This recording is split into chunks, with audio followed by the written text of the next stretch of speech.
নমস্কার। আমরা দেখেছি যে ওয়েস্ট বেঙ্গল পাবলিক সার্ভিস কমিশনের তরফ থেকে পিএসসি মিসেলেনিয়াস 2023 সালের তাদের প্রিলিমসের রেজাল্ট পাবলিশ করেছে এবং সেখানে প্রায় সমস্ত ভাবনা চিন্তা, কাট অফ প্রেডিকশন ইত্যাদি সমস্ত কিছুকেই ফেল করে, ভুল প্রমাণিত করে 145 কাট অফ সেখানে হয়েছে, যেটা আমারও প্রেডিকশন ছিল না বা হয়তো কারোরই প্রেডিকশন ছিল না যে 145 এবারের কাট অফ হতে পারে।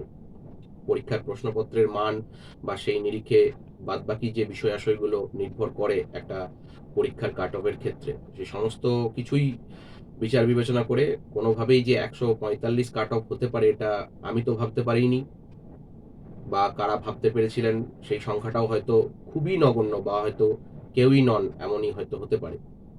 তো যাই হোক, যেটা ঘটে গেছে ঘটে গেছে। 145 কাট অফ সেখানে হয়েছে। শুধু জেনারেল ক্যাটাগরির ক্ষেত্রেই নয়, আমরা ওবিসি এ এবং ওবিসি বি এর ক্ষেত্রেও দেখেছি 145 কাট অফ, এমনকি এসসির ক্ষেত্রেও এই কাট অফের গন্ডি 140 ক্রস করে গেছে।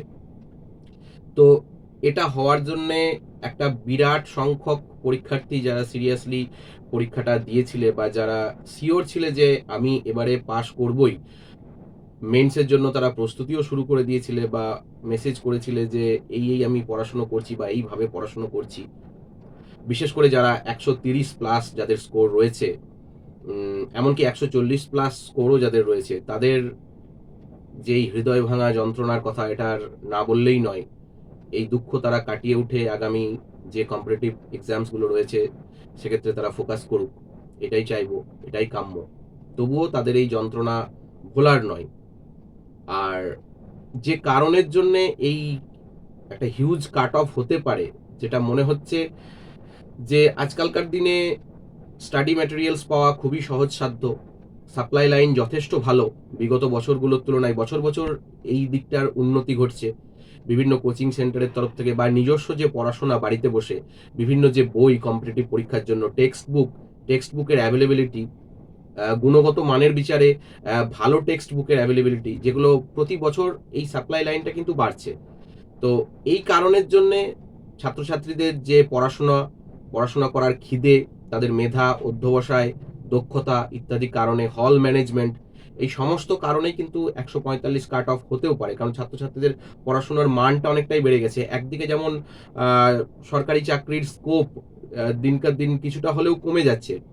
তো এইটা যে সমস্ত সিরিয়াস পরীক্ষার্থীরা যারা বুঝছে, তারা কিন্তু সেই মানের জন্য নিজেকে কিন্তু সেই জায়গায় নিয়ে যাওয়ার জন্য তৈরি করছে। তাদের পড়াশোনাটা কিন্তু বিগত দিনের কম্পিটিটিভ পরীক্ষা যারা দিত, এমনকি আমাকে ধরেই বলছি, আমাদের সময়ে যে পরীক্ষাগুলো আমরা দিতাম, আমাদের সময়কার পড়াশুনো, আমরা তো খুব বেশি দিনকার পুরনো নয়, 2-1 বছর আগেকার। তো সেই তুলনায় কিন্তু এখনকার ক্যান্ডিডেটদের পড়াশোনার মান বা তাদের সেই পড়াশোনার প্রতি ডেডিকেশন দেওয়া, সময় সবটাই কিন্তু বেড়ে গেছে। আর যেটা বললাম যে প্রশ্নপত্র আমরা বাইরের থেকে দেখে যতটুকু বুঝেছি, হয়তো তারা হলে গিয়ে সেই প্রশ্নপত্রটা তাদের ক্ষেত্রে সহজতরই ছিল। তা না হলে 145 কাট অফ কি করে সম্ভব? তো এই একটা সার্বিক বিচারে কিন্তু 145 কাট অফ হতে পারে। আরো একটা যেটা মূল কারণ, যেটা আমরা এসএসসির অন্য পরীক্ষাগুলোর ক্ষেত্রে দেখি, যেমন সিএইচএসএল বা সিজিএল, এই ক্ষেত্রে আমরা যেটা একটা দেখে থাকি যে হিউজ কাট অফ হয়। এই হিউজ কাট অফ হওয়া এই ক্যান্ডিডেটরাই কিন্তু আমরা দেখছি যে এখন ডাব্লিউবিসিএস বা পিএসসি মিসেলেনিয়াস এই ধরনের পরীক্ষায় তারা আসছে বা তারা পরীক্ষাটা দিচ্ছে। আমরা ডাব্লিউবিসিএস এর ক্ষেত্রেও যেটা মেইনসের ম্যাথস পরীক্ষা যেটা হয়, সেখানেও দেখেছি 180 প্লাস স্কোর প্রচুর ক্যান্ডিডেটের থাকে ওই এমসিকিউতে। তো এই যে সিএইচএসএল বা সিজিএল পরীক্ষা দেওয়া ক্যান্ডিডেটরা এদিকে পিএসসি, ডাব্লিউবিসিএস বা মিসেলেনিয়াস পরীক্ষাটা দিচ্ছে, এটাও একটা কারণ যে তাদের হাই কাট অফ হওয়ার। কারণ তাদের প্রিপারেশনটা একটা অন্য রকমের থাকে, অন্য লেভেলের থাকে। যদিও মিসেলেনিয়াস পরীক্ষার প্রিপারেশনটা একটু অন্য ধরনের, অন্য যাবতীয় সমস্ত পরীক্ষার থেকে একটু আলাদা রকমের, আমি সেই বিষয়টায় আসবো। তো যাই হোক, কাট অফ যেটা হয়ে গেছে সেটা হয়ে গেছে।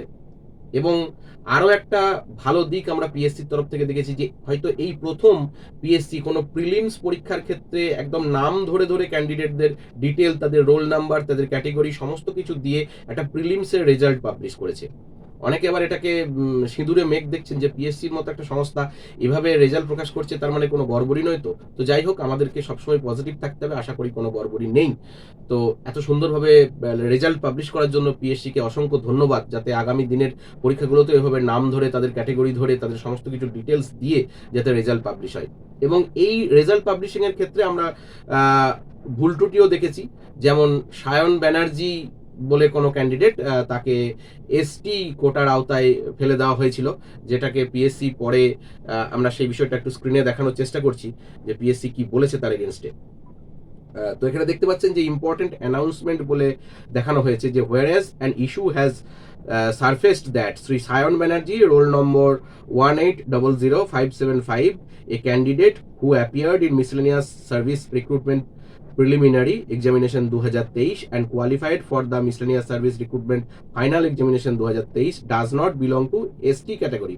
অর্থাৎ একজন ক্যান্ডিডেট বা পরীক্ষার্থী সায়ন ব্যানার্জি নামে, যার রোল নাম্বার এত, যিনি মিসলেনিয়াস সার্ভিস রিক্রুটমেন্ট পরীক্ষাটা দিয়েছিলেন প্রিলিমিনারি 2023-এর, এবং সেই ফাইনাল পরীক্ষাটা তিনি কোয়ালিফাইও করেছিলেন, তিনি কিন্তু এসটি ক্যাটাগরির মধ্যে পড়েন না।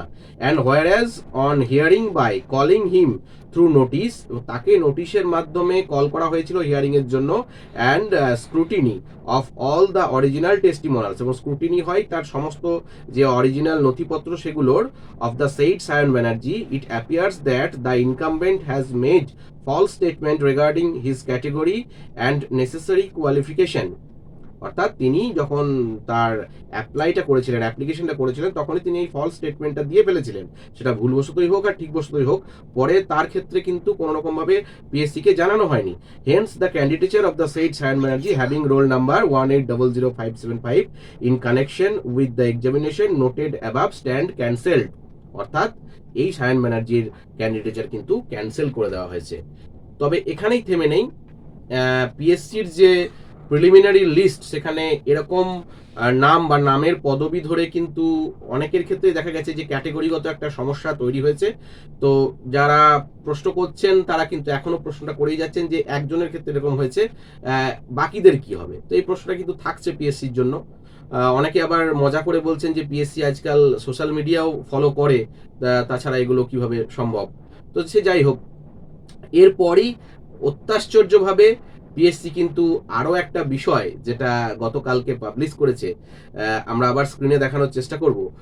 এখানেও দেখুন বলা হচ্ছে যে miscellaneous service recruitment final examination 2023 important announcement. অর্থাৎ এখানে কিন্তু ফাইনাল এক্সামিনেশনের ডেট পাবলিশ করা হয়েছে, যেটা হচ্ছে 31শে অগস্ট 2025 সানডে, অর্থাৎ 31শে আগস্ট রবিবার 2025 সালের মিসলেনিয়াসের কিন্তু ফাইনাল এক্সামটা হতে চলেছে। যেখানে দেখুন 3টে পার্ট আমরা সবাই জানি। প্রথম পার্টে রয়েছে পেপার 1 ইংলিশ, যেটা সকাল 9টা থেকে সকাল 10:30 অবধি হবে। তারপর 1 ঘন্টার ব্রেক, সকাল 11:30 থেকে 1টা অবধি হবে পেপার 2। বেঙ্গলি, হিন্দি যার যেরকম রয়েছে, বেঙ্গলির সংখ্যাটাই বেশি। এবং সবশেষে তারপরে 1.5 ঘন্টা ব্রেক মাঝে, এবং 2:30টা থেকে বেলা 5টা অবধি পেপার 3 অর্থাৎ জেনারেল স্টাডিজ এবং অ্যারিথমেটিকের পরীক্ষাটা হবে। এবার আসি যে এই পরীক্ষার প্রিপারেশন কিভাবে নেবে। তো এই পরীক্ষার প্রিপারেশন একটা ভিডিওতে এভাবে ছোট করে বলা সম্ভব নয়, তবুও আমি একটু ব্রিফলি বলার চেষ্টা করব। প্রথমেই বাংলার জন্য বলবো যে বাংলাতে কিন্তু 2টা পার্ট রয়েছে এখানে, একটা হচ্ছে ব্যাকরণের পার্ট এবং আরেকটা হচ্ছে লেখার পার্ট। লেখার সেখানে প্রতিবেদন লেখা থাকে, সেখানে সারাংশ লেখা থাকে, ইত্যাদিগুলো থাকে। তো ব্যাকরণের জন্য অবশ্যই বামনদেব চক্রবর্তীর ব্যাকরণ বইটা পড়তে হবে ভালো করে, এবং লেখার ক্ষেত্রে লেখা কিন্তু প্র্যাকটিস করতে হবে। ইংরেজির ক্ষেত্রে ইংরেজি ব্যাকরণের জন্য পিকে দে সরকারের বইটা পড়তে হবে, এবং ইংরেজিতেও এক্ষেত্রে প্রেসি রাইটিং, তারপরে সামারি রাইটিং, এগুলো থাকবে। তো এক্ষেত্রে কিন্তু পিকে দে সরকারের বই ফলো করা যেতে পারে। আর যেটা বলবো বাংলার ক্ষেত্রে এবং ইংরেজির ক্ষেত্রে, প্রিভিয়াস ইয়ারের যে কোয়েশ্চেন পেপারগুলো রয়েছে পিএসসি মিসলেনিয়াসের মেইনসের, সেই পরীক্ষাগুলো কিন্তু বাড়িতে প্র্যাকটিস করতে হবে। প্রিভিয়াস ইয়ার্স কোয়েশ্চেনগুলো কিন্তু সলভ করতে হবে, লিখে লিখে প্র্যাকটিস করতে হবে। সেই সাথে কারেন্ট টপিকগুলো নিয়ে কিন্তু একটু দেখতে হবে বিষয়গুলো। নিয়মিত দৈনিক সংবাদপত্র ফলো করতে হবে। আর অ্যারিথমেটিকের ক্ষেত্রে এই সময় ধরে ধরে লিখে বড় অঙ্ক পাটিগণিতের প্র্যাকটিস করতে হবে, যেখানে কোনো লাইন যাতে মিস না হয়। কোনো দাদা দিদি যারা অঙ্ক জানা রয়েছে তাদেরকে বিষয়গুলো দেখাতে হবে, ইংরেজির ক্ষেত্রেও তাই, সেগুলো দেখাতে হবে। আর কোনো একটা ম্যাগাজিন, মান্থলি ম্যাগাজিন ভালো দেখে ফলো করতে হবে। বাংলার ক্ষেত্রে অ্যাচিভার্স বেশ ভালো, অন্যান্য ম্যাগাজিনও ফলো করা যেতে পারে, প্রতিযোগিতা দর্পণ ফলো করা যেতে পারে, যোজনা বলে একটা ম্যাগাজিন পাওয়া যায় সেটা ফলো করা যেতে পারে।